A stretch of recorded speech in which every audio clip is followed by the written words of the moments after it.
Bible study session number 19। इस 19वां session में मैं सबको स्वागत करता हूं और प्रभु यीशु मसीह के नाम में सबको मैं अभिवादन करता हूं। हमारा विषय है अंतिम समयों का भविष्यवाणी।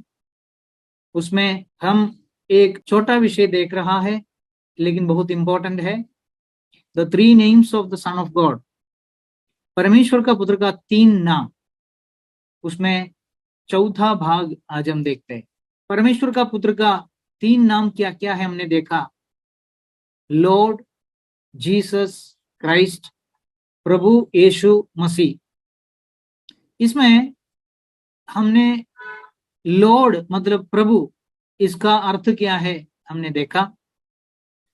जीसस यीशु, इस शब्द का अर्थ क्या है हमने देखा। पिछले क्लास में हम शुरू किया मसीह मतलब क्राइस्ट, इस शब्द का अर्थ क्या है देखने के लिए।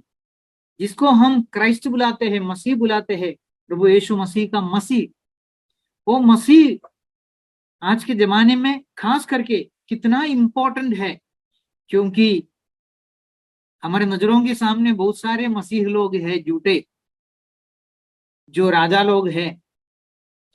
लेकिन हम उस मसीह के लिए, उस राजा के लिए बाट जोह रहे हैं जो अनंतकाल का राजा है।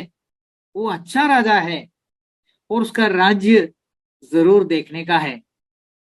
तो हमको बहुत उत्तेजन रहना चाहिए, हमको बहुत एक्साइटमेंट होना चाहिए कि ये क्राइस्ट, ये मसीह, इसके बारे में परमेश्वर के वचन में क्या क्या बताया है। इसलिए मैं ये क्राइस्ट विषय को 7 पहलुओं में बांटा है। और क्राइस्ट का मतलब हमको मालूम है, बार बार मैंने बोला है, लेकिन वापस और एक बार बोलने में मुझे अच्छा लगता है। क्राइस्ट का मतलब है अनोइंटेड किंग, अभिषिक्त राजा। अभी इसमें 7 पहलू मैं जल्दी से 1 मिनट में इंग्लिश में पढ़ता हूं, फिर 1 मिनट में हिंदी में पढ़ता हूं, थोड़ा सा revision. First, Israel was ईगरली waiting for Christ, हमने फिनिश किया वो। Second, Kings and rulers of that time were afraid of the coming of Christ. We completed it. Third, the satanic or the demonic kingdom was deeply disturbed by the coming of Christ. Today we will see that. Fourth, Satan brought many antichrists, and finally he is bringing the antichrist to counter the Christ. Today we will see that. Fifth, testimonies of the apostles about Christ. 6, Christ in the prophecy by the Old Testament prophets. 7, if Christ means everlasting king, then his kingdom is an everlasting kingdom. We have to see the Bible verses to prove this. Hindi में बोलता हूं, मसीह का अर्थ समझने के लिए हम Bible में 7 महत्वपूर्ण पहलुओं को देखेंगे। पहला पहलू, इसराइल उत्सुकता से ईसा मसीह की प्रतीक्षा कर रहा था, हमने वो देख लिया। उस समय के राजा लोग और शासक लोग ईसा मसीह के आगमन से डरते थे, वो भी हमने देख लिया। तीसरा, ईसा मसीह के आगमन से शैतानी या दुष्टात्माओं के साम्राज्य में बहुत परेशानी हो गया, ये आज हम देखेंगे। चौथा, मसीह का मुकाबला करने के लिए शैतान ने कई मसीह विरोधियों को लाया और अंत में वह मसीह विरोधी को ला रहा है, ये आज हम देखेंगे। फिर हमको और अगला क्लास में 5, 6 और 7 भी देखना है। वो क्या है हम देखेंगे। मसीह के बारे में प्रेरितों ने जो गवाही दिया है कि यही मसीह है करके, वचनों से हम देखना है। छठवां, पुराने नियम के भविष्यवक्ताओं की भविष्यवाणी में मसीह के बारे में बताया हुआ था, तो ये हम बाइबल से देखेंगे। हम बाहर का कोई बातों को इस बातों के लिए देखने वाले नहीं है। हाँ, बाहर के बातों को हम उसके साथ में शायद जोड़कर देखेंगे, लेकिन हमारा आधार परमेश्वर का वचन है। 7वां पहलू, यदि क्राइस्ट मतलब मसीह, ये शब्द का अर्थ अनंतकाल का राजा है, तो उसका राज्य निश्चित रूप से एक अनंतकाल का राज्य होंगे। उसको साबित करने के लिए हमको बाइबल से कई सारे वचनों को देखना है। तो इतने सारे पहलुओं से हम निकलने के समय में, वचनों को देखने के समय में मुझे विश्वास है कि हमारे अंदर ये मसीह, दिस क्राइस्ट, हमारे दिलों में राजा होकर बैठ जाएंगे। और एक बार वो हमारे दिलों में राजा होकर बैठ जाएंगे, हमारा विश्वास हिलेगा नहीं, हम दृढ़ विश्वास वाले बन जाएंगे।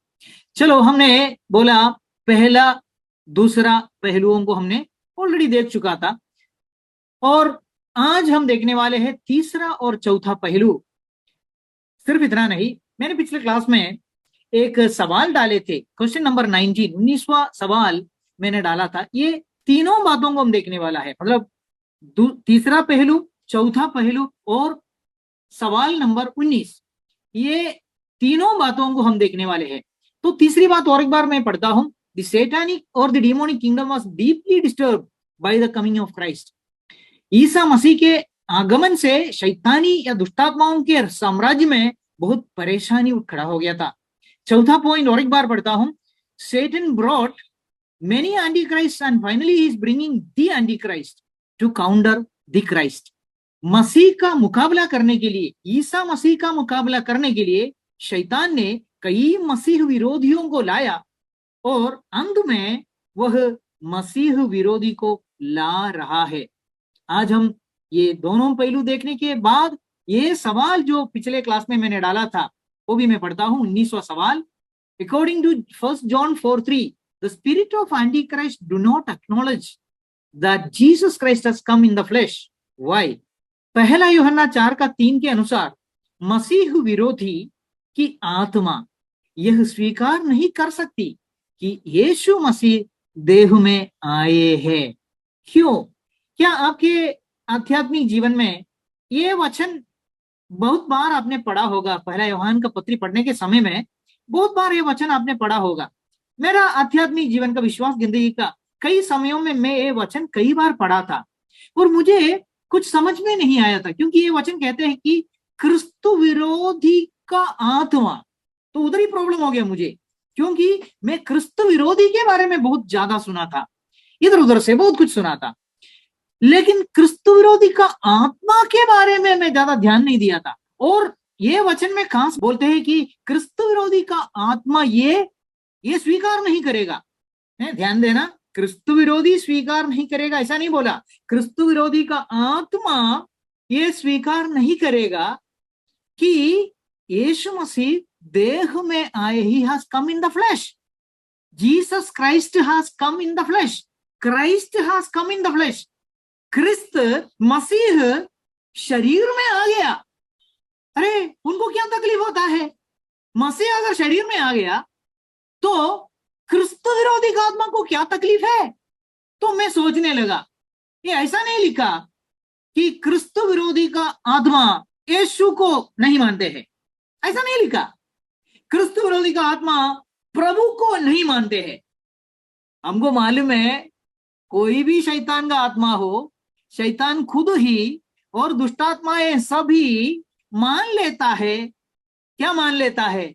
परमेश्वर है करके, परमेश्वर है करके। They all believe that there is only one God, एक ही एक परमेश्वर है करके वो लोग मान लेता है और कपता भी है। हाँ, वो लोग मान लेते हैं, लेकिन क्रिस्तु विरोधी का आत्मा ये नहीं मानते हैं कि मसीह शरीर में आए हैं। देह बोलने से अच्छा मुझे लगता है शरीर में आया, ही has come in the flash. मांस वाला शरीर में मनुष्य होकर यीशु मसीह, जीसस क्राइस्ट आ गया है इस पृथ्वी में। ये क्रिस्तु विरोधी का आत्मा मानता नहीं। क्यों क्रिस्तु विरोधी का आत्मा बोला, और क्यों बोला कि मसीह शरीर में आया करके वो मानता नहीं? तो इसमें हमको ध्यान से देखना है। वो वचनों से हम समझने के समय में हमको ये यीशु मसीह का, जीसस क्राइस्ट का, मसीह का क्या कीमत है, ये हमको गहराइयों में समझ में आएंगे। और मसीह से शैतान को क्या मुकाबला है, मसीह से दुष्ट आत्माओं को कितना नफरत है और कितना तकलीफ होता है, इस बात हमको गहराई में समझ में आएगा। चलो हम ये तीसरा पहलू में पहले जाएंगे। मुझे तीसरा पहलू में कम बताना है और चौथा पहलू में ज्यादा बताना है। लेकिन तीसरा पहलू में बिल्कुल कम भी नहीं। चलो और एक बार पढ़ लेंगे। तीसरा पहलू, ईसा मसीह के आगमन से शैतानी मतलब दुष्टात्माओं के साम्राज्य में बहुत परेशानी आ गया। अभी हम वचनों से देखने वाला है ये सच्चाई है क्या, या टॉमी ब्रदर को ऐसे ही लगा कि दुष्टात्माओं को बहुत तकलीफ हो गया, शैतान की आत्माओं को यीशु मसीह क्रिस्त आने से बहुत तकलीफ हो गया, ऐसा सिर्फ ब्रदर को आज का भाषण बनाना है, आज का बाइबल स्टडी का 1 घंटा कैसे तो बिताना है, इसलिए ब्रदर ने ऐसे ही एक स्टेटमेंट बता दिया, ऐसे एक पहलू को बना दिया। 7 पहलू तो बनाना है ना, इसलिए एक पहलू को दूसरा नंबर का तीसरा नंबर का पहलू करके ये एस्पेक्ट करके इसको बना दिया, ऐसा है क्या? तो हमको बाइबल से देखना है ये बताया हुआ बात सच है क्या। तो शुरू करने के पहले मैं एक बात आपको याद दिलाना चाहता हूं कि मसीह, क्राइस्ट, मसीह, क्रिस्त, ये मसीह शब्द को कभी कभी द सन ऑफ गॉड बोला हुआ है। द सन ऑफ गॉड, परमेश्वर का पुत्र।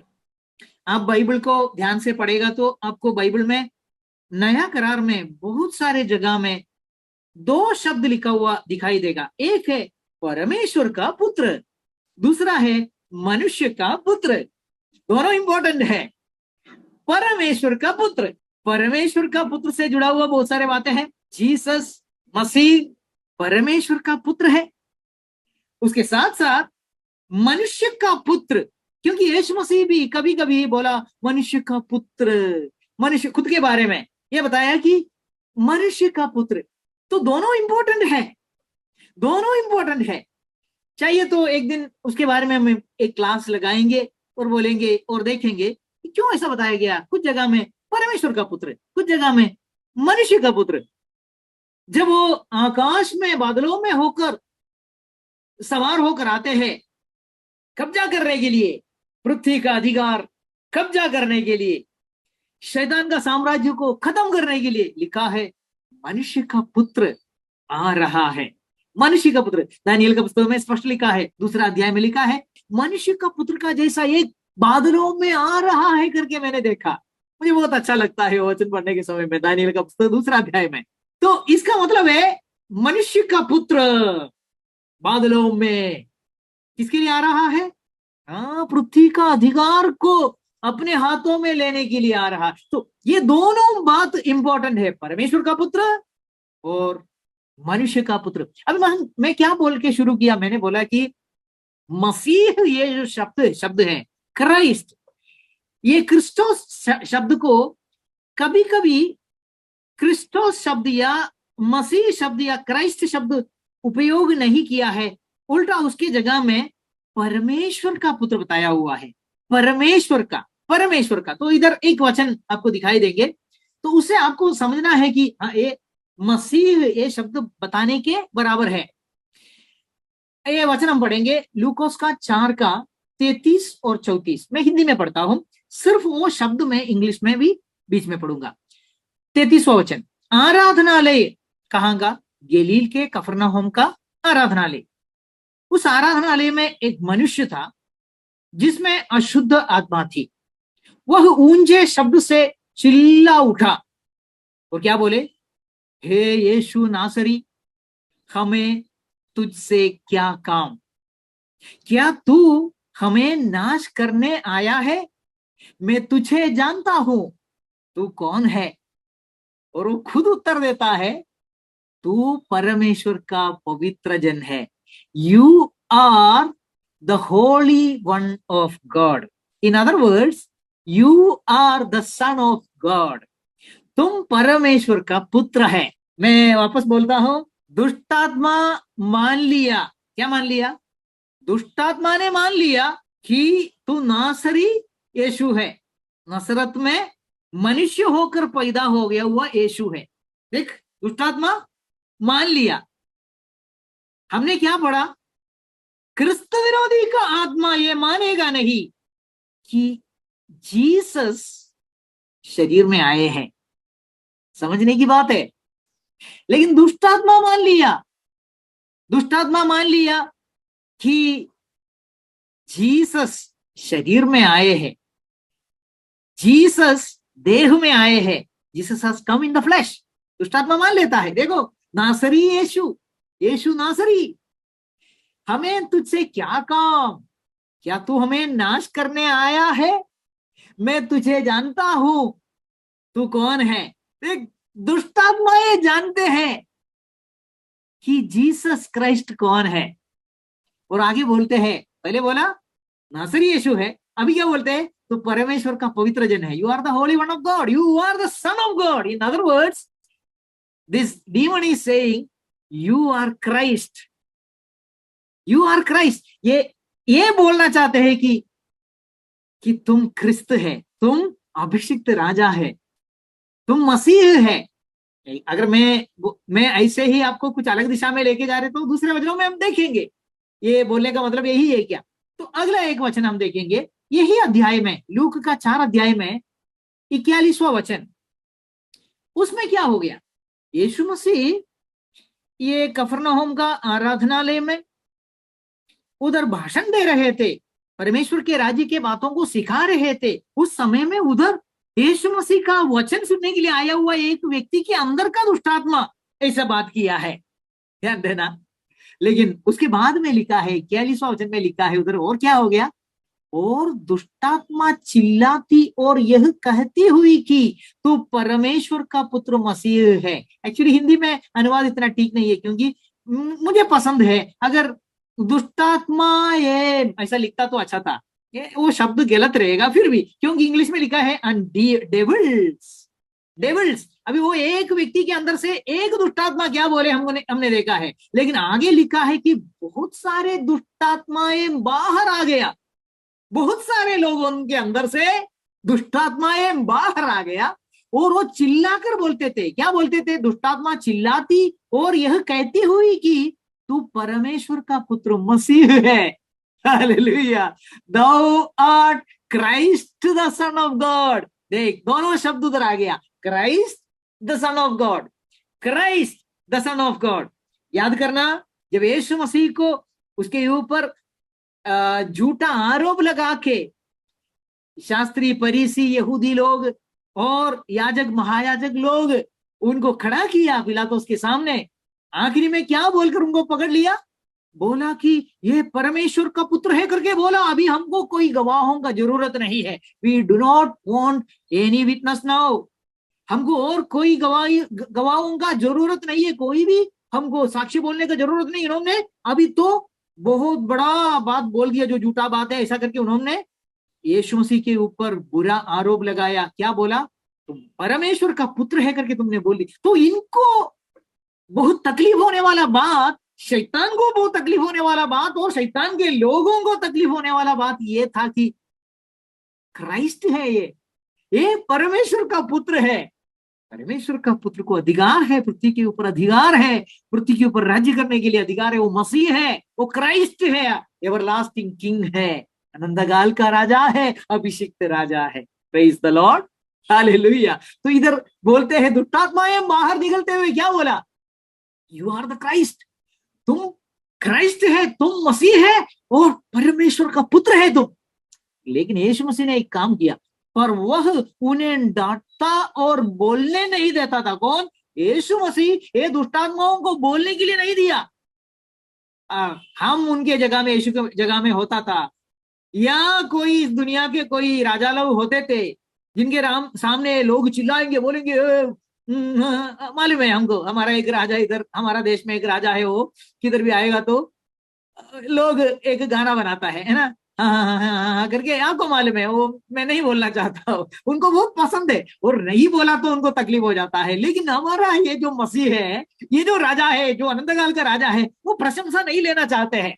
वो दुष्टात्माओं के मुंह से भी निकल गया कि ये मसीह है, लेकिन दुष्टात्माओं को उन्होंने चेतावनी दिया, उनको बोला, धमकाया और बोला कि नहीं तुम बोलो मत अभी, क्योंकि वे जानते थे कि वह यह मसीह।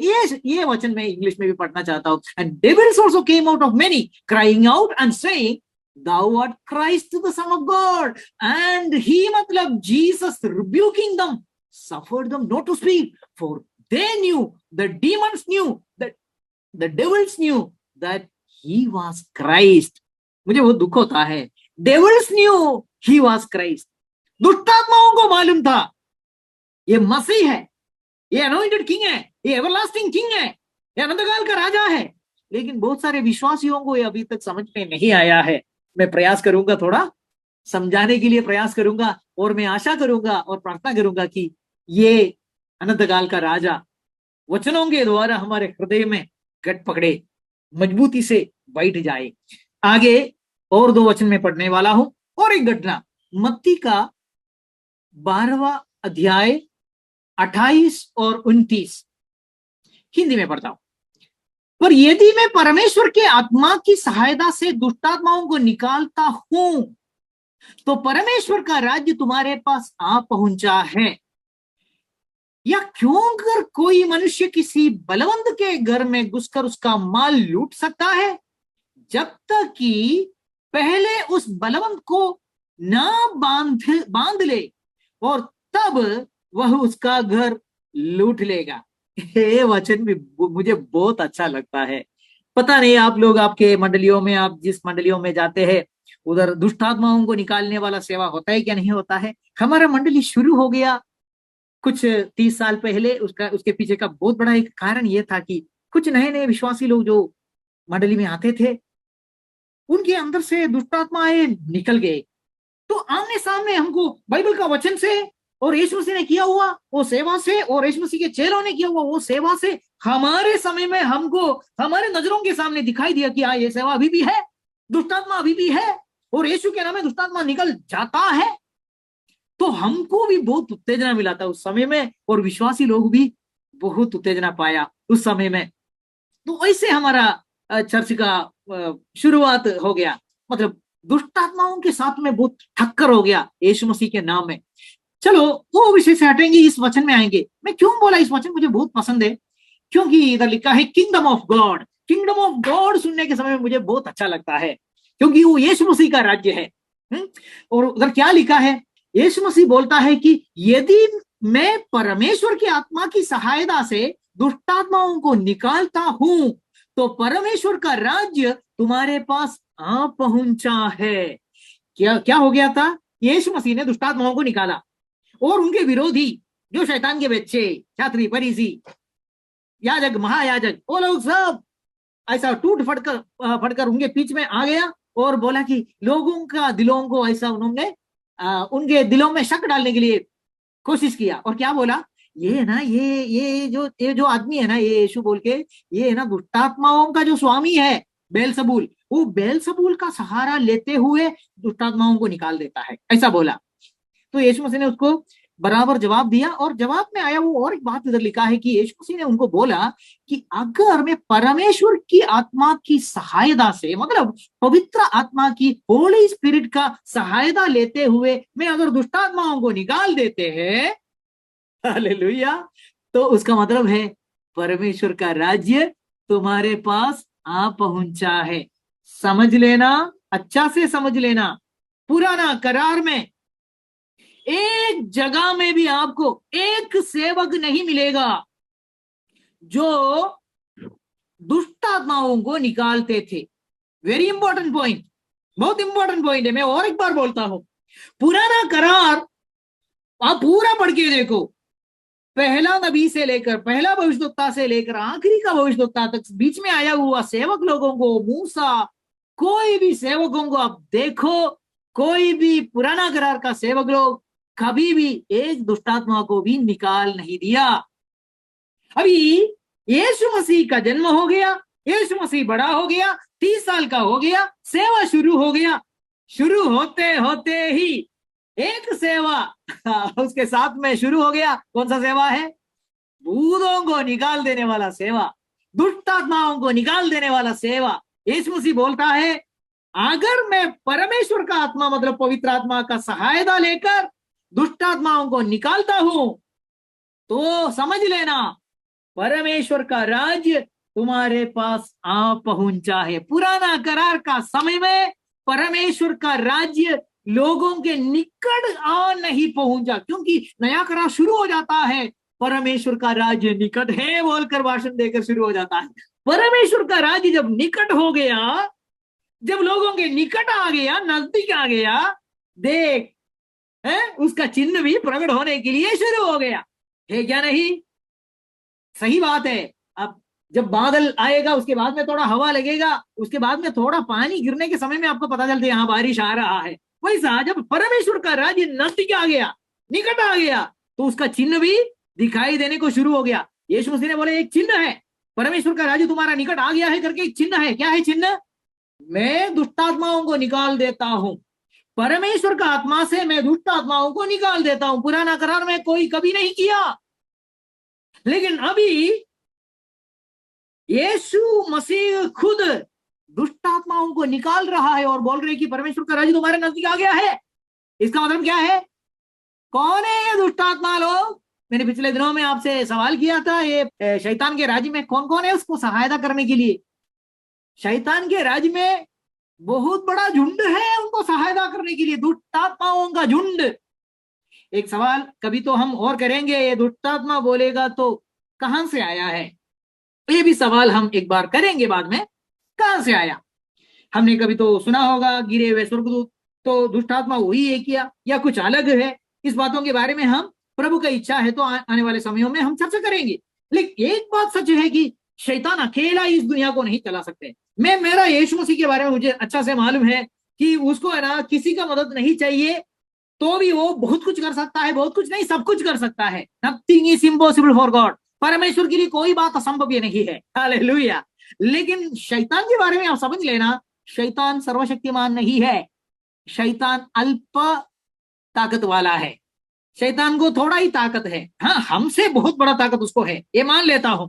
लेकिन परमेश्वर से तुलना करेगा तो शैतान बहुत कम ताकत वाला है, और इसके वजह से वो अकेला इस दुनिया को चला नहीं सकते हैं। उसके बारे में बोलने के लिए जाएगा तो बहुत सारा वचन जोड़ना पड़ेगा। वो हमको मालूम है, अय्यूब के समय में वो पूरा पृथ्वी घूम फिर के आया, और पत्रोस का पत्री में लिखा है वो शैतान गरजने वाले सिंह की नाई घूम फिरते हैं। मतलब वो अकेला बैठ नहीं सकते, क्योंकि उसको बहुत बिजी है, क्योंकि उसका सारे सेवा खत्म होने के लिए उनको बहुत घूमना फिरना पड़ता है, बहुत मेहनत करना पड़ता है। लोगों को उनके शैतान चुने हुए शैतान के लोगों को बहुत सारे क्लास लगाना पड़ता है, उनके दिमाग को टेढ़ा करना पड़ता है, उनके दिमाग में भाषण देना पड़ता है, भड़काऊ भाषण उनके दिमाग में डालना पड़ता है। ये सब उनको करना पड़ता है, बहुत बिजी है वो। तो शैतान का साम्राज्य वो अकेला नहीं चला सकते हैं, वो इतना ताकतवर नहीं है, वो अकेला नहीं चला सकते। तो उसमें नंबर वन कौन है ये साम्राज्य को चलाने के लिए उनको मदद करने वाले? दुष्ट आत्माएं। उनके साथ में जो दुष्ट आत्माएं हैं वो है नंबर वन, उनको मदद करने वाले। तो दुष्ट आत्माओं को यीशु मसीह अभी निकाल रहा है। हालेलुया। लोगों के अंदर से निकल जा, निकल जा। ये बोलने से दुष्ट आत्मा ये निकल रहा है, तो यीशु मसीह क्या बोलते हैं? देख, अगर परमेश्वर का आत्मा का सामर्थ्य से, सहायता से मैं दुष्ट आत्माओं को निकाल देते हैं, इसका मतलब है दुनिया का, मनुष्यों का इतिहास में कभी नहीं हो गया ऐसा एक घटना हो रहा है। अधिकार वाला कोई आ गया है, और वो अधिकार वाला आकर बोल रहे निकल, निकल।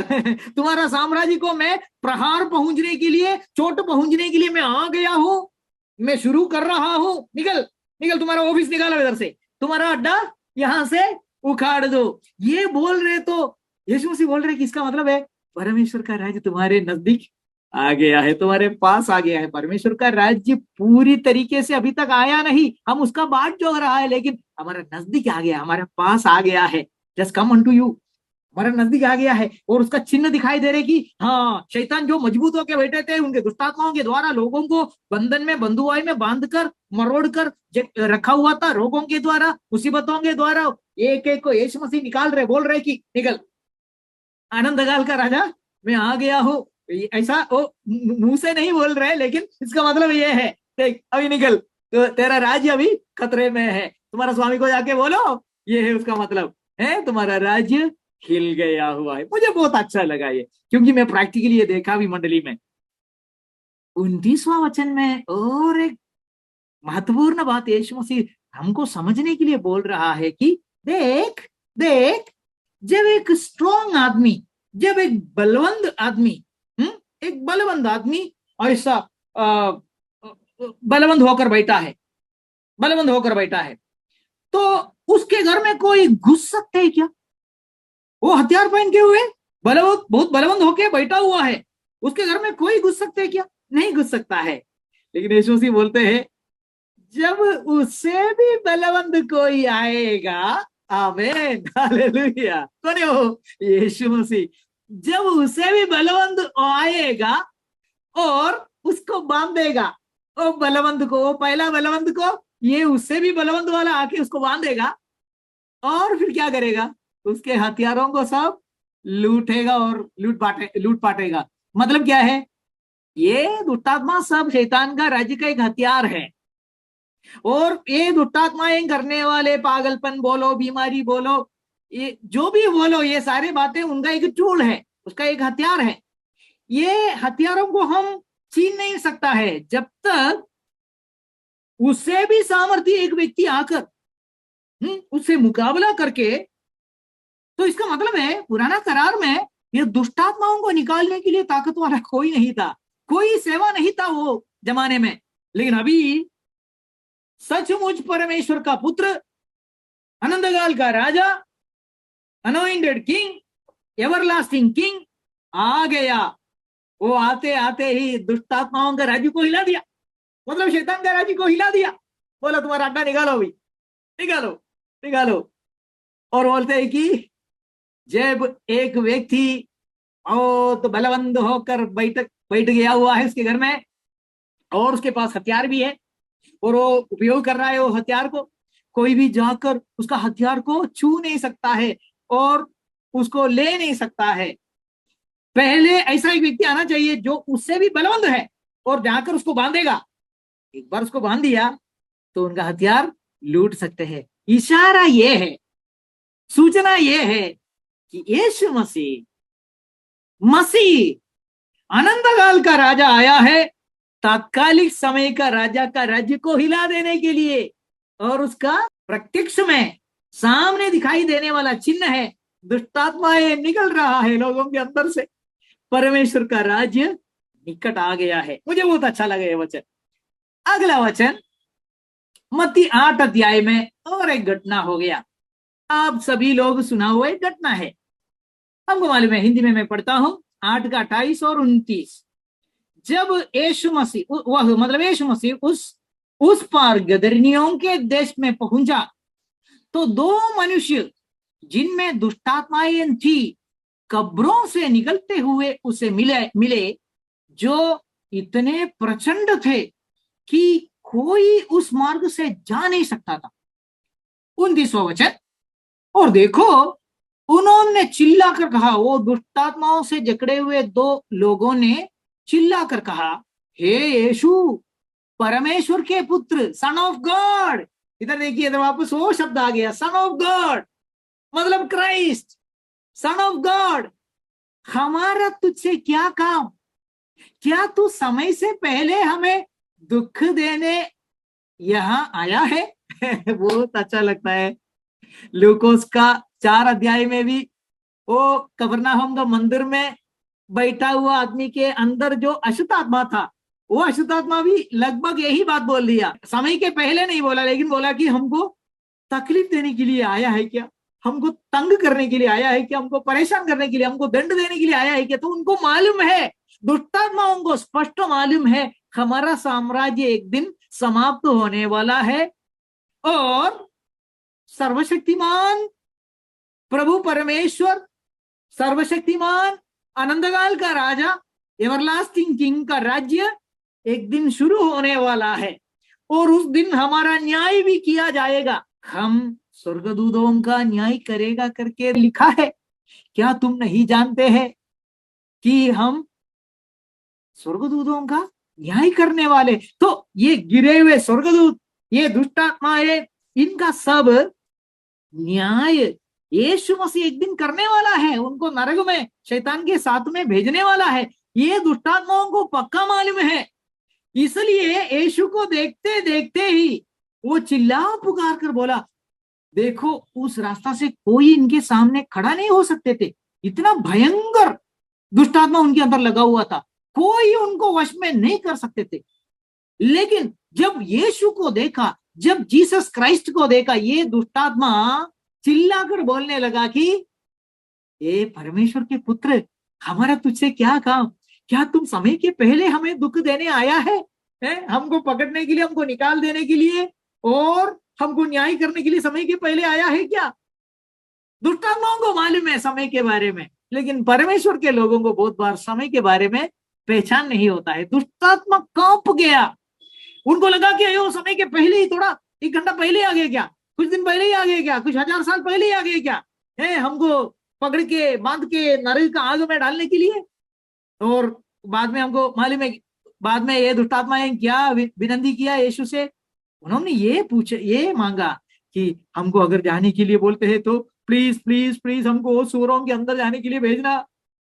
ये सब उन्होंने रिक्वेस्ट किया। इसका मतलब है दुष्टात्माओं का राज्य, मतलब शैतान का साम्राज्य में हलचल मचा। मसीह का आगमन से दुष्टात्माओं का साम्राज्य में हलचल मचा। अभी हम चौथा विषय में जाने वाले हैं, चौथा पहलू में जाने वाला है, जहां हम एक अलग आत्मा को देखता है। बहुत विचित्र है। इधर दुष्टात्मा मान लेता है कि ये मसीह है, you are the Christ, you are the Christ, तुम ही क्रिस्त है, तुम ही मसीह है करके दुष्टात्मा सब मान लेते हैं। लेकिन अभी चौथा पहलू में हम जाने के समय में एक अलग प्रकार का आत्मा को हम देखने वाले हैं। वो कौन सा आत्मा है? हाँ, हम अभी और एक बार पढ़ेंगे। मसीह का मुकाबला करने के लिए शैतान ने कई मसीह विरोधियों को लाया और अंत में वह द मसीह विरोधी, मतलब द एंटी क्राइस्ट को ला रहा है। और ये पहलू से जुड़ा हुआ है हमारा वो सवाल भी, बीच में वो सवाल भी हम देखेंगे। तो हम सबसे पहले एक सवाल करेंगे, क्योंकि इधर लिखा है, वो सवाल में भी हमने पहला यूहन्ना का 4 अध्याय का हमने वो जो वचन पढ़ा था, उसमें लिखा है कि क्रिस्तु विरोधी का आत्मा नहीं मानते हैं कि मसीह शरीर में आए हैं। ये बात को क्रिस्तु विरोधी का आत्मा नहीं मानते हैं। हमने अभी जस्ट देख लिया कि दुष्टात्मा ये सब मानते हैं कि मसीह शरीर में आए हैं। Jesus has come in the flesh, Christ Nusrat में है, ये दुष्टात्मा मान लेते, लेकिन क्रिस्त विरोधी का आत्मा नहीं मानते। अभी आप थोड़ा कंफ्यूज हो जाएंगे मुझे मालूम है, क्योंकि बहुत सारे लोग दुष्टात्माओं के ऊपर भी मतलब विश्वास नहीं करते कि दुष्टात्मा है करके, सदुकियों का जैसा है। और बहुत सारे लोगों को उनका मन में ये है कि वो क्या, दुष्टात्माओं के बारे में ज्यादा बात मत करो, शैतान का आत्मा के बारे में ज्यादा बात, सब एक ही है, एक ही एक शैतान है, एक ही एक शैतान है। ऐसा नहीं है। दुष्टात्मा ये अलग है, क्रिस्त विरोधी का आत्मा अलग है, ये कुछ स्पेशल है। अभी देखेंगे हम इसका स्पेशलिटी क्या है। मैं आपको अलग अलग आत्माओं के बारे में पहले आपको एक क्लास लगाता हूं।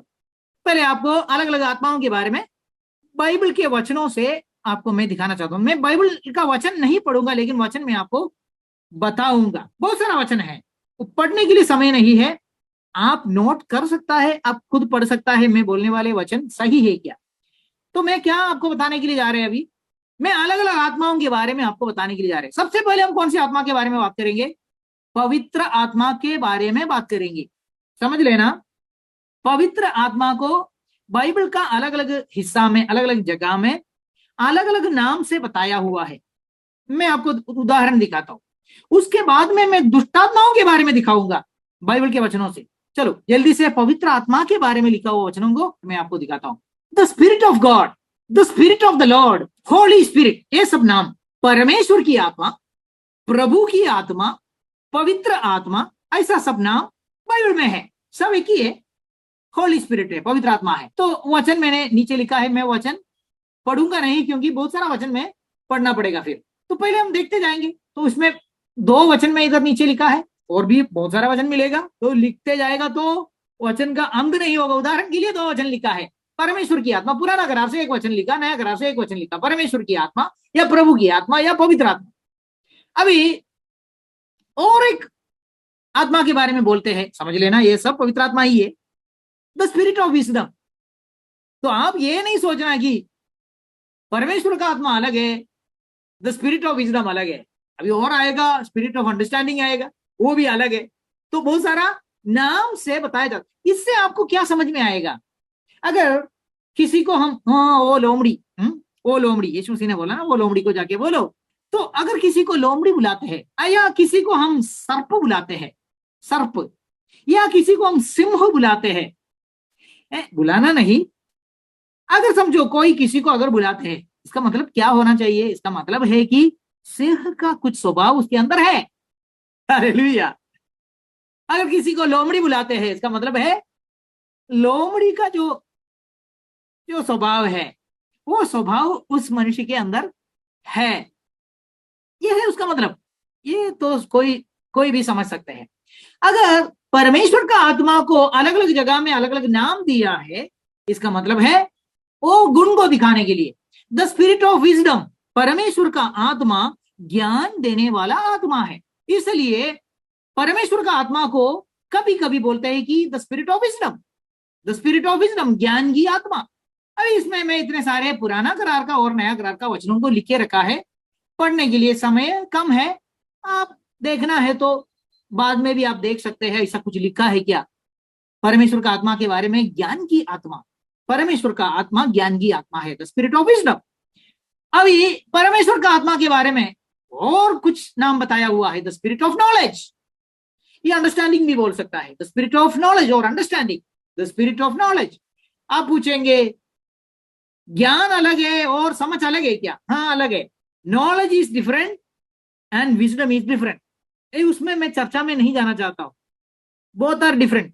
पहला कुरिन्दी वो 12 अध्याय में उसके बारे में, दोनों के बारे में लिखा है, एक ही जगह में लिखा है, इसका मतलब है वो अलग अलग है। ज्ञान का आत्मा और समझ का आत्मा, इंग्लिश में बोलेगा तो the spirit of wisdom, the spirit of knowledge, ये दोनों अलग है। मतलब ये दोनों दो गुण है, आत्मा एक ही है, पवित्र आत्मा ही है, लेकिन वही पवित्र आत्मा ज्ञान भी दे सकता है, समझ भी दे सकता है, ज्ञान भी दे सकता है, अंडरस्टैंडिंग या नॉलेज भी दे सकता है। उसके लिए पुराना करार का 2 वचन में ही लिखा है और नया करार का 1 वचन लिखा। आगे वही परमेश्वर का आत्मा के बारे में बोलता है, द स्पिरिट ऑफ ट्रूथ, सत्य की आत्मा। उसका उल्टा आप सोचिए, the spirit of lie, the lying spirit, झूठ का आत्मा और सत्य के आत्मा। दुनिया चलाने वाले लोगों के अंदर कौन सा आत्मा घुसा हुआ है? झूठ का आत्मा। इसलिए वो करोड़ों लोगों के सामने खड़ा रहकर जोर जोर से झूठ बोलेगा, क्योंकि उनके अंदर वही आत्मा बैठा हुआ है। परमेश्वर का आत्मा के बारे में बोलते हैं कि द स्पिरिट ऑफ ट्रूथ, हमको यही आत्मा चाहिए, है ना, हमको यही आत्मा चाहिए, द स्पिरिट ऑफ ट्रूथ, सत्य की आत्मा हमको चाहिए। उसके लिए 1 वचन लिखा, बहुत सारा वचन है। द स्पिरिट ऑफ लाइफ, जीवन की आत्मा, मतलब जीवन देने वाला आत्मा। अच्छा, मृत्यु का आत्मा भी है क्या नहीं? हम एक जमाने में वो मृत्यु का आत्मा में पड़ा हुआ था, अभी जीवन का आत्मा हमारे अंदर आ गया, पवित्र आत्मा हमारे अंदर आ गया, हम जीवित हो गए, आध्यात्मिक तौर से हम जीवित हो गए। तो पवित्र आत्मा के बारे में, परमेश्वर का आत्मा के बारे में और एक शब्द बोला गया, जीवन की आत्मा, और भी है। इसका मतलब ये सब अलग अलग आत्मा है क्या? एक ही आत्मा है, लेकिन एक ही आत्मा के अंदर अलग अलग गुण को दर्शाते हैं। अभी द स्पिरिट ऑफ फेथ, विश्वास की आत्मा, ये भी हमको बहुत चाहिए, है ना। अविश्वास करने वाला आत्मा हमको नहीं चाहिए, वो ऐसा भी आत्मा है दुनिया में, दुष्ट आत्मा, शैतान का आत्मा, अविश्वास करने को, हर एक बातों में अविश्वास। लेकिन प्यार के बारे में जब पहला कुरिन्ती 13 अध्याय में बताए जाते हैं, प्यार सब कुछ विश्वास कर लेता है। परमेश्वर हमको देने वाला वो आत्मा विश्वास करने के लिए हमको लगाएगी। किसके ऊपर? परमेश्वर के बातों के ऊपर, परमेश्वर बताए हुए बातों के ऊपर, परमेश्वर के ऊपर। परमेश्वर का आत्मा विश्वास की आत्मा है। अभी और आगे, द स्पिरिट ऑफ मीकनेस, नम्रता की आत्मा। हाँ, घमंड करने वाला आत्मा नहीं है, हैं? वो देश में घमंड से बात करने वाले के अंदर कौन सा आत्मा रहेंगे? आप बोलो, हैं? आप अंदर का अंदर बोलो। देश में घमंड के साथ में बात करने वालों के अंदर कौन सा आत्मा है? द स्पिरिट ऑफ प्राइड, शैतान, जिसका एक एक दुर्गुण है प्राइड, अहंकार, अहंकार का आत्मा। लेकिन परमेश्वर का आत्मा के बारे में क्या बोलते हैं? द स्पिरिट ऑफ मीकनेस, नम्रता की आत्मा है। हमको यही आत्मा चाहिए, ठीक है नहीं? तो ये सब एक ही आत्मा है, लेकिन अलग अलग गुण को दर्शाते हैं। और आखिरी में और एक देखेंगे, the spirit of grace and supplication, the spirit of grace and supplication, अनुग्रह, कृपा और प्रार्थनाओं की आत्मा। आपको बड़बड़ का आत्मा चाहिए या प्रार्थना का आत्मा चाहिए? हमको बड़बड़ का आत्मा नहीं चाहिए, हमको प्रार्थना का आत्मा चाहिए। बड़बड़ करने वाला दुनिया में बहुत सारे लोग हैं ना, लेकिन प्रार्थना का आत्मा, पवित्र आत्मा प्रार्थना का आत्मा है। द स्पिरिट ऑफ ग्रेस, अनुग्रह का आत्मा है, कृपा का आत्मा है। देखिए, पुराना करार का एक वचन, नया करार का एक वचन, दोनों मैंने जोड़ के रखा है। अब पवित्र आत्मा के बारे में, परमेश्वर का आत्मा के बारे में इतने सारे बातों को बताया। इससे आपको क्या समझ में आ गया? आत्मा तो एक ही है, लेकिन उसमें अलग अलग गुण है। Praise the Lord. अभी मैं दुष्ट आत्माओं के बारे में आपको दिखाने वाले हैं। अभी हम दुष्ट आत्माओं के बारे में देखेंगे। चलो, द स्पिरिट ऑफ लाइंग, झूठ बोलने वाला आत्मा, झूठ बोलने की आत्मा। और द स्पिरिट ऑफ जेलसी, ईर्ष्या की आत्मा। और the spirit of unclean devil और द अनक्लीन स्पिरिट, अशुद्ध आत्मा। अभी आप थोड़ा सोच लेना, इसमें फर्क है क्या? इसमें फर्क है क्या? समझो, एक आदमी के अंदर झूठ बोलने वाला आत्मा है, दूसरे के अंदर हेवा या ईर्ष्या, जेलसी, जलने का आत्मा है, जलन होता है उसको। तीसरे के अंदर अशुद्ध आत्मा है। आपको दिखाई देगा, आत्मा तो दिखाई नहीं देगा, लेकिन उसका चेष्टा से, उसका कार्यक्रम से, उसका कार्य से आपको सचमुच दिखाई देगा। तीनों के अंदर अलग अलग आत्मा है। जिसके अंदर झूठ का आत्मा है, वो क्या करेंगे? मुंह खोलेगा तो झूठ ही बोलेंगे। एक दिन में झूठ नहीं बोला तो उसको नींद नहीं आएंगी, है ना। दूसरा, जिसके अंदर जलन है, आप बोला मेरा बेटा फर्स्ट क्लास में पास हो गया, उसको अच्छा नहीं लगता है। आप बोलेगा मुझे एक नया नौकरी मिल गया, उसका मुंह छोटा हो जाएंगे, उसको अच्छा नहीं लगेगा। पवित्र आत्मा अंदर है तो खुशी मनाने वालों के साथ में खुशी मनाओ, आनंद मनाने वालों के साथ में आनंद मनाओ, रोने वालों के साथ में रो। ये है पवित्र आत्मा, परमेश्वर का आत्मा। लेकिन ये जलसी का आत्मा है तो, ईर्ष्या का आत्मा है तो, जलन का आत्मा है तो उसको अच्छा नहीं लगेगा। किसी का भी भलाई देखने के समय में उनको बिल्कुल अच्छा नहीं लगेगा। साडिस्ट, ईर्ष्या की आत्मा। तो आपको सचमुच दिखाई देगा कि हाँ, इसके अंदर वो आत्मा है। अशुद्ध आत्मा, अशुद्ध आत्मा अंदर है तो क्या करेगा? अशुद्ध ही रहेगा, नहाएगा नहीं, धोएगा नहीं। 10 दिन के बाद में कोई थक्का मार के उसको निलाना पड़ेगा। उदाहरण के लिए बोल रहा हूं, अलग अलग प्रकार का अशुद्ध आत्मा है। आप देखा होगा ऐसे लोगों को, हमने तो देखा है। उनके अंदर से वो अशुद्ध आत्मा जब निकल जाते हैं, आदमी या औरत कोई भी हो, वो क्लीन हो जाता है। वो रोज नहाएगा, क्लीन कपड़ा पहनेगा, साफ सुथरा रहेंगे, ये सब हो जाता है। लेकिन उसके अंदर वो अशुद्ध आत्मा जब तक रहेगा, वो अशुद्ध ही रहेगा, अशुद्धता में रहेगा, और अशुद्ध चीज खाएगा, स्पर्श करेगा, ये सब करते रहेगा। तो बोलने का मतलब है, शैतान का राज्य में ये सब आत्मा अलग अलग है। ये सब आत्मा अलग अलग है। परमेश्वर का आत्मा में बहुत सारे अच्छे अच्छे गुण हैं, बहुत सारे गुण हैं।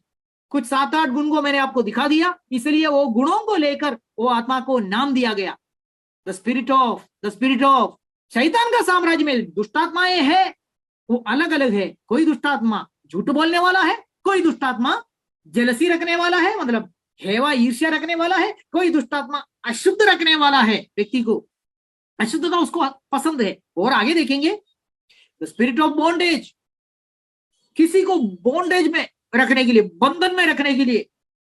मैं नहीं बोल रहा हूं, ये सब बाइबल का वचन, मैंने एक एक वचन कम से कम आपको इधर दिखाया है, आप पढ़ के देख लीजिए। तो अलग अलग आत्मा है, और अलग अलग आत्मा का चिन्ह बाहर प्रकट हो जाएगा। जिसके अंदर झूठ का आत्मा है वो झूठ बोलते रहेगा, जिसके अंदर अशुद्ध आत्मा है वो अशुद्ध रहेगा। अभी गहरी नींद की आत्मा, आप लोग ऐसे लोगों को देखा है क्या? गहरी नींद का आत्मा, मैंने देखा है ऐसे लोगों को। मंडली में आएगा, गीत चलते रहने के समय में, स्तुति आराधना के समय में बहुत पूरा मन से, दिल से ताली बजाकर स्तुति आराधना करेगा। उसके बाद में जब वचन का सेवा शुरू हो जाता है, गहरा नींद में चले जाता है, कुर्सी में बैठकर सो जाता है। तो तुरंत हमको समझ में आता है कि ये गहरी नींद का आत्मा है, ये नींद का आत्मा है। This is the spirit of deep sleep और स्लम्बर। ये ऐसा एक स्पिरिट है, ऐसा एक आत्मा है, दुष्ट आत्मा है। और अगर हमारे अंदर किसी के अंदर है तो इसमें से छुटकारा पाना बहुत आसान है। यीशु मसीह के नाम में हमको छुटकारा जरूर मिल जाएंगी। इच्छा रखना चाहिए कि ये ऐसा एक दुष्ट आत्मा मेरे अंदर है, इसमें से मुझे छुटकारा होना चाहिए। मैंने कई सारे लोगों के जीवन में देखा, उन्होंने छुटकारा पाया और वो दुष्टात्मा निकल गया। केड़ा नींद, बाइबल के बातों को बोलेगा, उनको नींद आएगा। उसके बाद में क्रिकेट का वो टीवी चालू रहेगा, वो जाग जाएगा। नहीं तो सिनेमा का ये इधर ये लगाएगा, वो जाग गया। लेकिन परमेश्वर के बारे में बात करेगा, तुरंत सो जाएगा। हाँ, ऐसा एक आत्मा है। तो बाहर कैसे प्रकट हो जाएगा? नींद आएगा उस व्यक्ति को, बहुत सिंपल है। अगला, द स्पिरिट ऑफ इंफॉर्मिटी, दुर्बलता की आत्मा। अभी इस दिनों में हमारे चर्च में एक बहन को बहुत तकलीफ हो रहा, बहुत दुर्बलता हो रहा था। उन्होंने ये भी बोल दिया कि चलो मेरे से नहीं होगा, मैं नौकरी छोड़ देता हूँ। फिर हमने उनके लिए प्रार्थना किया, या प्रार्थना के पहले ही जब चर्चा हो रहे थे तो उस समय में उसके अंदर से दुर्बलता की आत्मा, द स्पिरिट ऑफ इंफॉर्मिटी प्रकट हो गया प्रकट हो गया, चिल्लाकर प्रकट हो गया। फिर उनके लिए हमने प्रार्थना की, उस सिस्टर के लिए प्रार्थना किया, तो उस दुष्टात्मा निकल गया, तो अभी एकदम तंदुरुस्त है और काम जोरदार कर रहा है। तो इंफॉर्मिटी का आत्मा, दुर्बलता की आत्मा, किसी के अंदर ऐसा आत्मा है तो छुटकारा पाना है। आप डॉक्टर के पास जाएगा, 1000 टेस्ट करो, डॉक्टर बोलेगा ये ठीक है, ये ठीक है, सब कुछ ठीक है, सारी रिपोर्ट ठीक है, सब कुछ ठीक है, फिर भी आप घर में आके बोलेगा बैठे ऐसा। मैं ये नहीं बोल रहा हूं कि सारे दुर्बलता दुष्टात्माओं से होता है, ये विश्वास मुझे नहीं है। हाँ, हमारा शरीर के कुछ कुछ अंगों में कुछ कमजोरी आ सकता है, उसकी वजह से हमको तकलीफ हो सकता है। लेकिन अगर आप डॉक्टर के पास गया, सारे टेस्ट कर दिया, कोई प्रॉब्लम नहीं बोलते हैं, समझ लेना दुर्बलता की आत्मा है। वो आज पैर को पकड़ेंगे, कल घुटना को पकड़ेंगे, फिर हाथ को पकड़ेंगे, छाती को पकड़ेंगे, अलग अलग जगह में वो दर्द लेके आएंगे, दुर्बलता लेके आएंगे, तकलीफ करेंगे। फिर क्या चाहिए? छुड़ाई होना चाहिए। बोलने का मतलब है, अगर किसी के अंदर इंफॉर्मिटी की आत्मा है, दुर्बलता की आत्मा है, तो वो क्या करेंगे? वो ऐसा रहेगा, दुर्बल रहेगा, उसको उठने के लिए ताकत नहीं रहेगा, उसको चलने के लिए ताकत नहीं रहेगा, उसको बैठने के लिए ताकत नहीं रहेगा, वो सोया पड़ा रहेगा, वो लेटा रहेगा, बोलेगा मेरे से नहीं होगा, कुछ काम मेरे से नहीं होगा, मैं बहुत दुर्बल हो गया। लेकिन एक आत्मा की तरफ से भी होता है, वो आत्मा अंदर आने से एक अनुभव हो जाता है, द स्पिरिट ऑफ इंफॉर्मिटी, दुर्बलता की आत्मा। तो दुर्बलता की आत्मा जिसके अंदर है, वो क्या झूठ बोलते रहेगा? नहीं नहीं नहीं, वो झूठ नहीं बोलेगा, क्योंकि उसके अंदर झूठ का आत्मा नहीं है, उसके अंदर दुर्बलता का आत्मा है, वो दुर्बल रहेगा। जिसके अंदर झूठ का आत्मा है वो दुर्बल नहीं रहेगा, वो बहुत एकदम घोड़ा जैसा भागेगा, दौड़ेगा, झूठ बोलते ही रहेगा।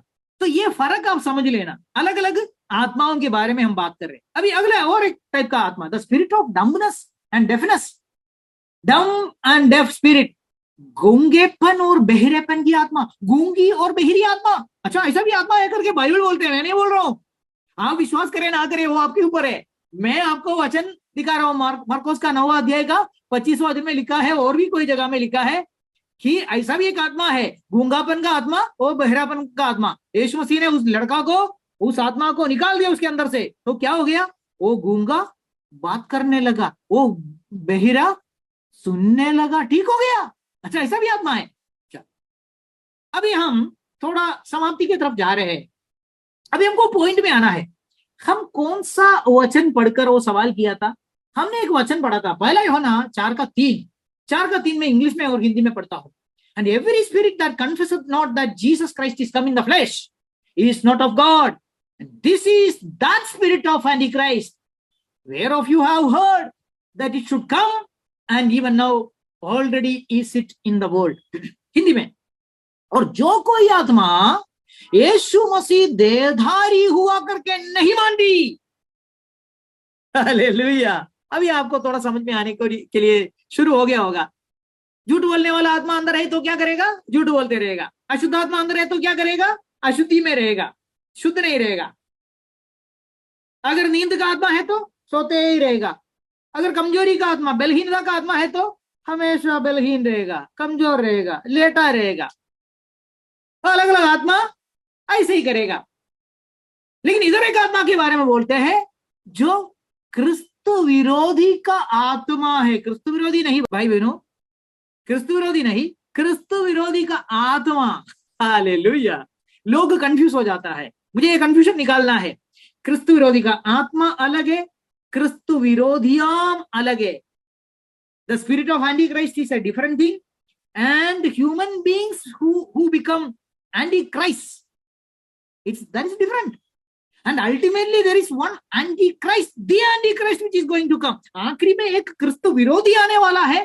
दुनिया में पहला शतक से लेकर, फर्स्ट सेंचुरी से लेकर कई सारे क्रिस्तु विरोधियां आ गए हैं, अभी भी है पृथ्वी में, अलग अलग राष्ट्रों में क्रिस्तु विरोधियां, एंटीक्राइस्ट।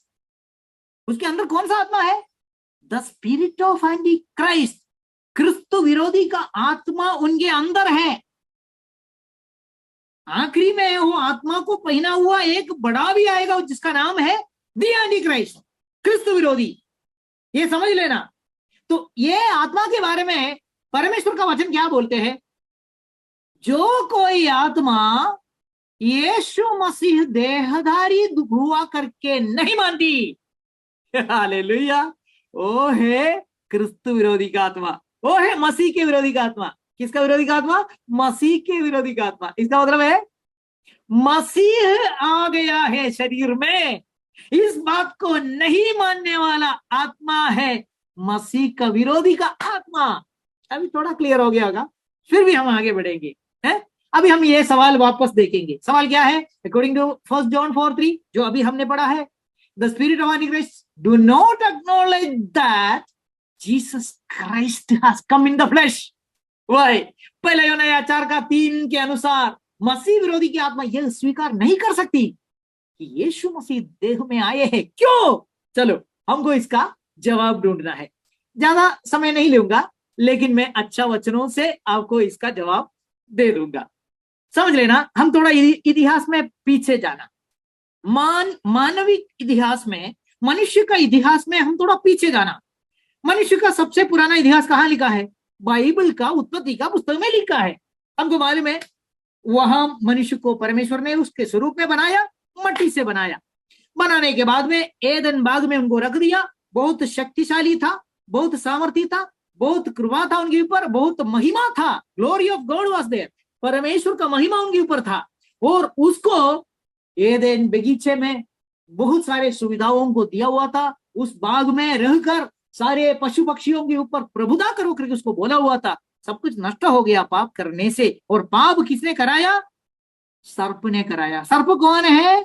सर्प और कोई नहीं, शैतान है? उसके लिए वचन प्रकाशित वाक्य का पुस्तक में लिखा हुआ है, 2 जगह में लिखा हुआ है। सर्प, पुराना सर्प बोला तो शैतान है करके लिखा हुआ है। चलो, तो सर्प ने इनको बहकाया, पाप में गिराया। सर्प से बहकाए जाने के बाद में, शैतान से बहकाए जाने के बाद में, पाप करने के बाद में इनके जीवन में बहुत कुछ नष्ट हो गया। मतलब हमारे जीवन में, हमारे पहला आदमी का जीवन में ये सब नष्ट हो गया, तो हमको ही नष्ट हो गया। और परमेश्वर उधर आकर वार्तालाप कर रहा है, उनके साथ में बातचीत कर रहा है। परमेश्वर मनुष्यों के साथ में भी बात किया, परमेश्वर उस सर्प के साथ में भी बात किया, शैतान के साथ में भी बात किया। उधर परमेश्वर ने भविष्य में होने वाला एक घटना को भविष्यवाणी किया। परमेश्वर सब कुछ जानते हैं ना, तो वो बोल दिया। क्या बोल दिया? ध्यान से पढ़ना। और मैं, मतलब परमेश्वर बोलता, मैं तेरे, मतलब सर्प के विरुद्ध में और इस स्त्री के बीच में, सर्प के और स्त्री के बीच में, मतलब शैतान और स्त्री के बीच में, और क्या करेंगे? और तेरे वंश, मतलब शैतान के वंश और उसके वंश के बीच में, मतलब स्त्री के वंश के बीच में और शैतान के वंश के बीच में। हाँ, सवाल आ गया, शैतान को वंश है क्या? हमने तो ऑलरेडी तो देख लिया ना, वो शैतान को संतान है इस पृथ्वी में। हाँ, शैतान के संतान के बीच में और स्त्री के संतान के बीच में मैं बैर उत्पन्न करूंगा। बैर उत्पन्न करूंगा। कौन बोलते हैं? परमेश्वर बोलता है। और क्या बोलते हैं? परमेश्वर बोलता है वह तेरे सिर को कुचल डालेगा। क्या बोला?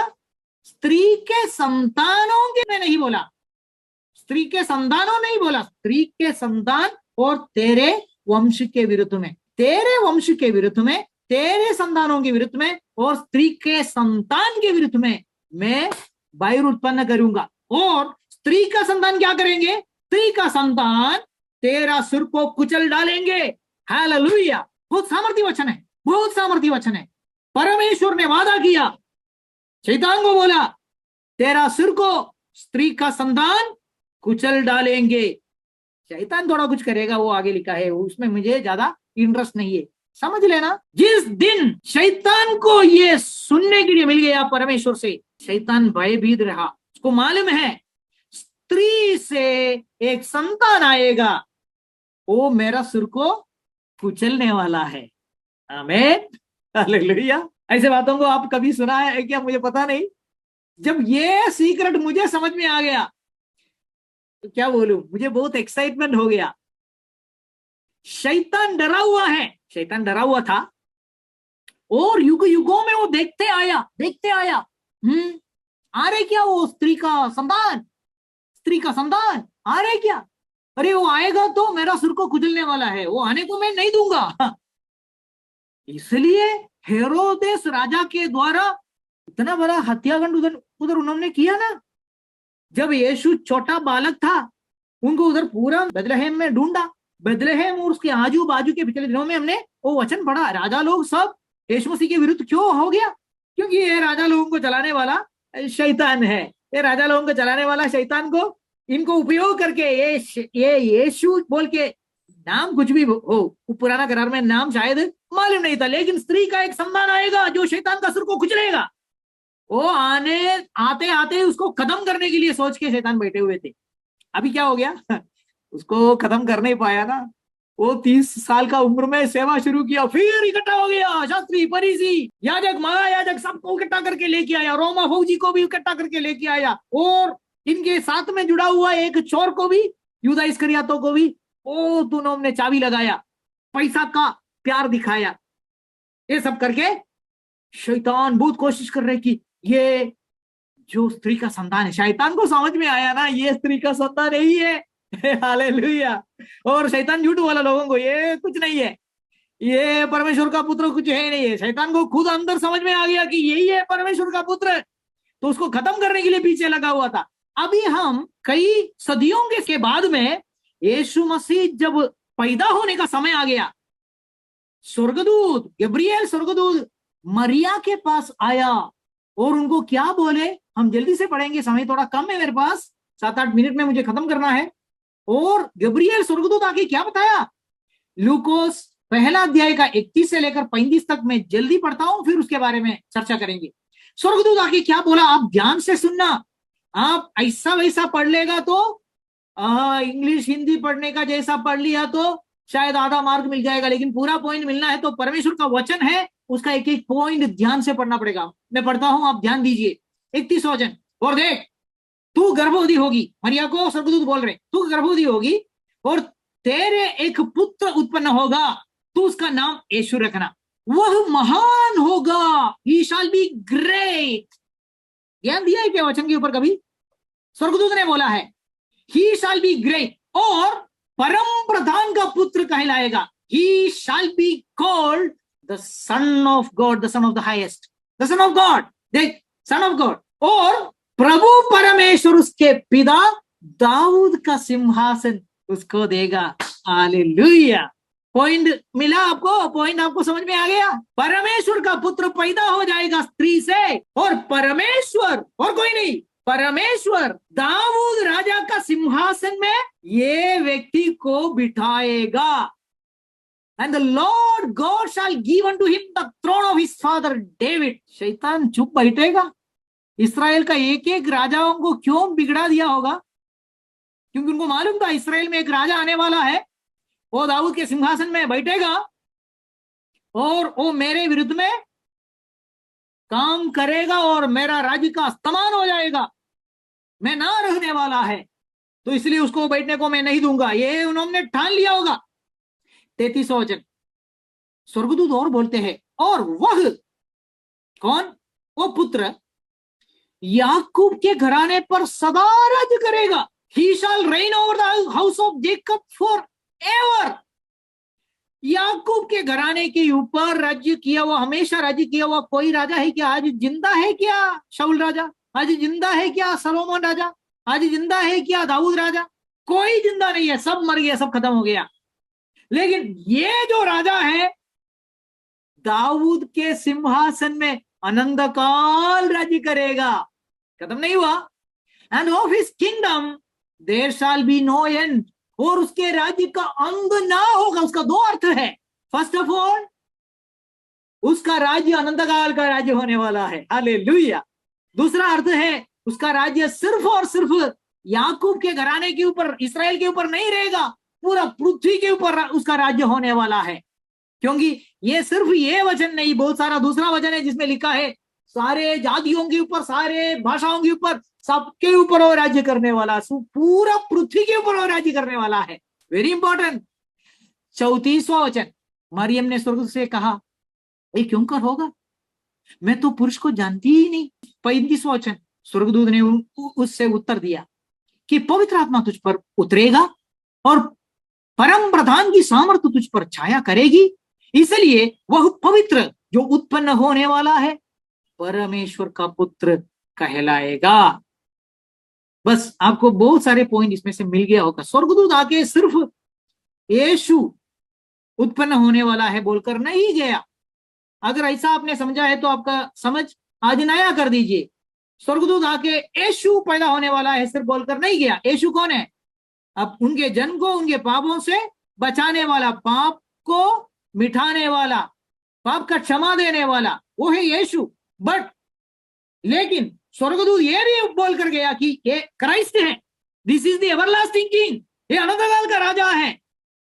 वो आएगा तो जाएगा नहीं, वो तुमसे उत्पन्न होने के लिए जा रहा है। Praise the Lord, hallelujah.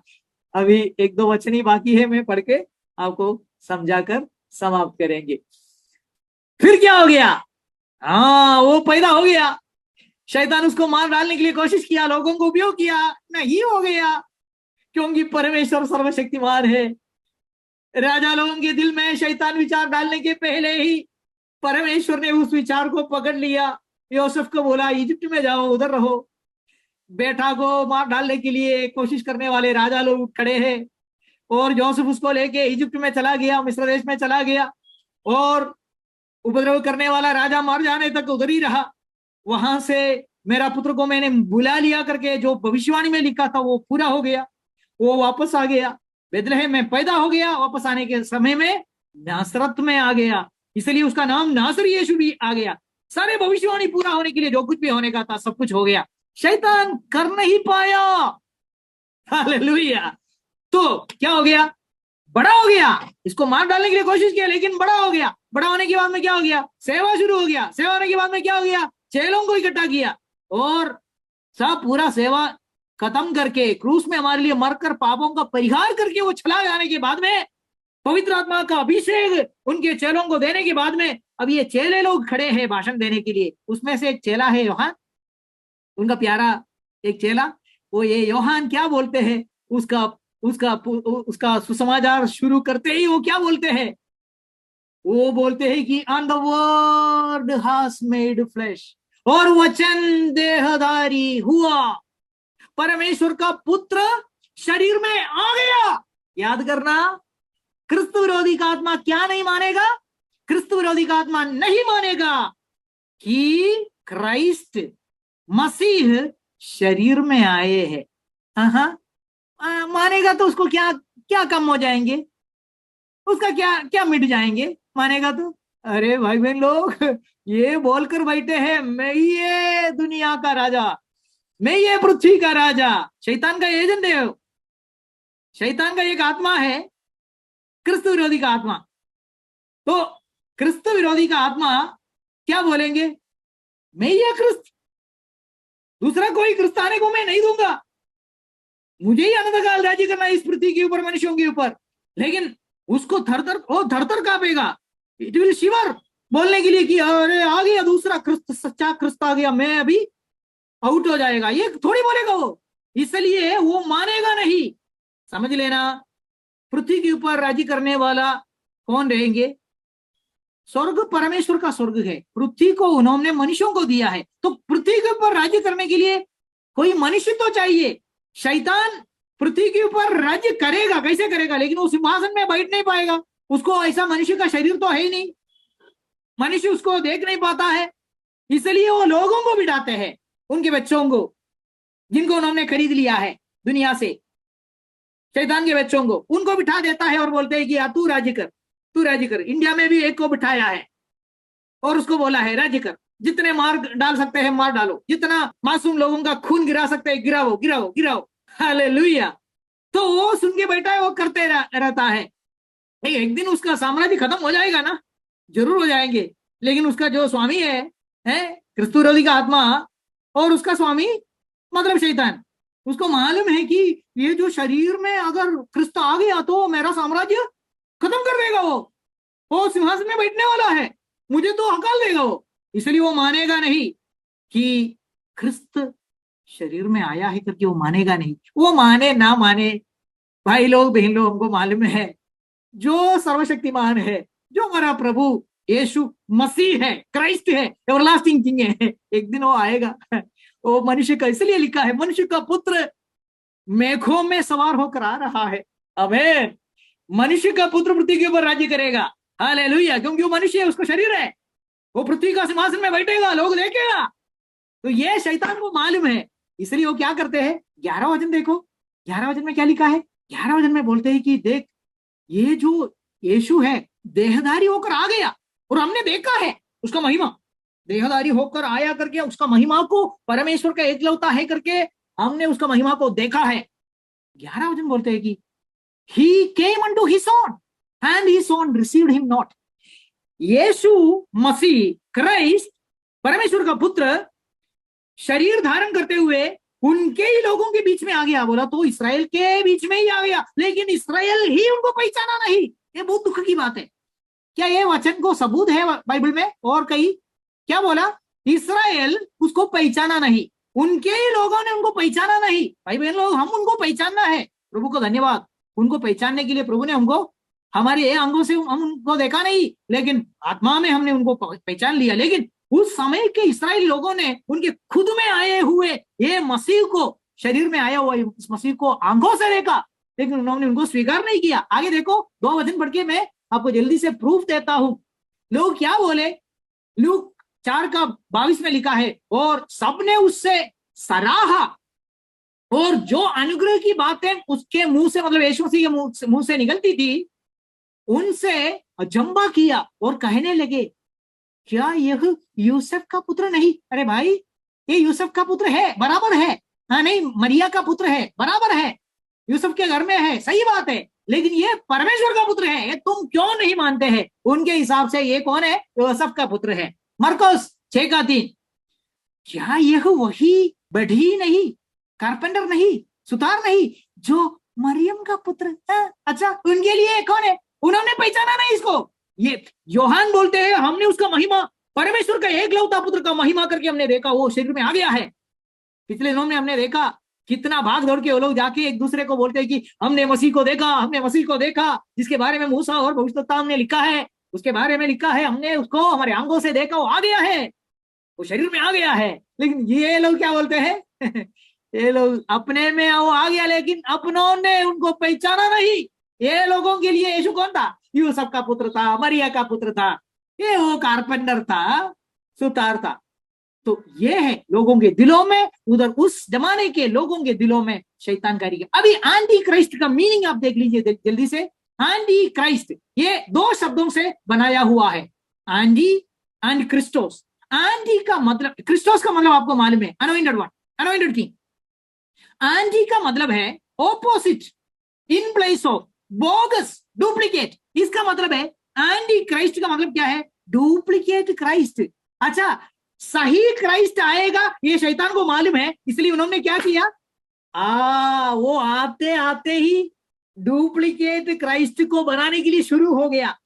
जल्दी से मैं 1-2 बातों को भी बताना चाहता हूं, नहीं तो इसके बिना ये अधूरा हो जाएंगे।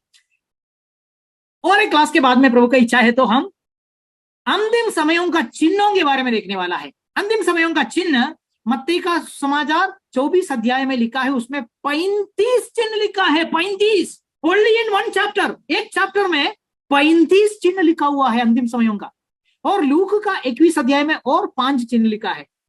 कम से कम 40 चिन्ह मैं आपको आने वाले समयों में, अंतिम समयों का चिन्ह परमेश्वर के वजन से मैं आपके सामने रखूंगा, प्रभु का इच्छा है तो। लेकिन उसमें से मैं 3 चिन्ह आपके सामने आज रखना चाहता हूं, क्योंकि आज का विषय से वो जुड़ा हुआ है। एक चिन्ह है, many false Christ shall rise and shall deceive many.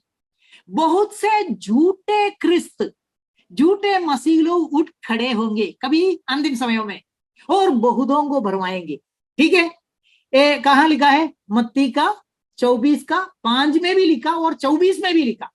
और हमने आखिर में एक सवाल करने वाला है लिस्ट में, मैं ऐसा ये लिस्ट बनाया हुआ है कि आखिर में एक सवाल है कि ये हो गया है क्या या होने वाला है? ये भविष्यवाणी हो गया है क्या? Whether it already happened or it is going to happen? तो हो गया है क्या होने वाला है? ये पहला सदी से लेकर हो गया और होते रह रहा है और होने वाला है। Happened and it is happening. अभी भी है हमारे बीच में क्रिस्तु विरोधियां। हमारा देश चलाने वाला कौन है? एक क्रिस्तु विरोधी है। हिटलर कौन था? एक क्रिस्तु विरोधी था। He was an antichrist, no doubt about it. चलो, तो बहुत सारे क्रिस्तु विरोधी हम आखिरी समयों में आएंगे और बहुतों को भरमाएंगे। लोग, आप यीशु के बारे में जाके लोगों को बताओ, वो यीशु को स्वीकारेगा? यीशु मसीह है बोलो, वो स्वीकारेगा क्या? वो नहीं स्वीकारेगा। बहुत सारे क्रिस्तु विरोधी हम आएंगे, बहुतों को बहकाएंगे। और 24 में और एक वचन लिखा है, false Christ and false prophets shall show great signs and wonders to deceive the very elect. ये भी बहुत इंपॉर्टेंट है। फॉल्स क्राइस्ट, फॉल्स प्रॉफिट, झूठे क्रिस्त और झूठे भविष्यवक्ता। झूठा भविष्यवक्ता अलग है, झूठा क्रिस्त अलग है। क्रिस्त क्या करेगा? राज्य करेगा। भविष्यवक्ता क्या करेगा? वो भविष्यवाणी करेगा। तो ये दोनों झुंड आने वाले हैं। तो बहुत सारे आए हुए हैं, बहुत सारे झूठे भविष्यवक्ता लोग हमारे बीच में चल फिरते हैं। लेकिन झूठे मसीह लोग, वो भी बहुत आने वाला है। और वो लोग क्या दिखाएगा? बहुत बड़े चमत्कारों को दिखाएगा। क्यों? सही क्रिस्त जो है चमत्कारों को दिखाया, इसलिए उनको क्या करना है? अगर उनको उनका दुकान चालू रखना है तो उनको भी चमत्कार दिखाना पड़ेगा। ये है उसका सीक्रेट। तो ये भी हो रहा है, हो गया और हो रहा है। अभी लास्ट, पीपल शैल से इन द एंड, आखिरी समय में लोग बोलेंगे, लुक क्राइस्ट इज हियर और क्राइस्ट इज देयर। जब आखिरी में एक क्रिस्तु विरोधी आएगा, आखिरी वाला, उस समय में लोग, दुनिया के लोग बोलेंगे, हे क्रिस्तु विरोधी आएगा करके नहीं बोलेगा, क्राइस्ट आया है, मसीहा आया है। लोग कहेंगे, देखो क्रिस्त यहाँ है या क्रिस्त वहां है। यीशु मसीह ने बोला, जाओ मत उनके पीछे, क्योंकि हमारा क्राइस्ट यीशु क्राइस्ट है, क्रिस्त यीशु है। यीशु मसीह हमारा क्राइस्ट है, नासरी यीशु हमारा क्राइस्ट है। वो आखिरी में एक दिन आएगा, मेघों में आएगा, सब आंख उसको देखेंगे। This is going to happen in the future. ठीक है, तो इतना बोल के अभी आखिरी में ए वचन वापस याद करो, जिसमें लिखा है, पहला यूहन्ना 2:18 में लिखा है कि आखिरी समय क्या है? जब बहुत सारे क्रिस्तु विरोधी आएंगे, क्रिस्तु विरोधियां आएंगे। और बोलते हैं पहला शतक में बहुत सारे क्रिस्तु विरोधियां उठ खड़े हैं बोलते हैं, इसलिए ये आखिरी समय है बोलते हैं। मतलब पिछले क्लासेस में मैंने आपको बताया, पहला सदी से लेकर जब क्राइस्ट आ गया, डुप्लीकेट आने को शुरू हो गया। जब क्राइस्ट आ गया तो डुप्लीकेट क्राइस्ट, ओरिजिनल क्राइस्ट को मुकाबला करने के लिए शैतान लेके आने के लिए शुरू हो गया, पहला सदी से लेकर। तो बहुत सारा आया, बहुत सारे राष्ट्रों में आया, बहुत सारा नुकसान किया, बहुत सारा खून बहाया।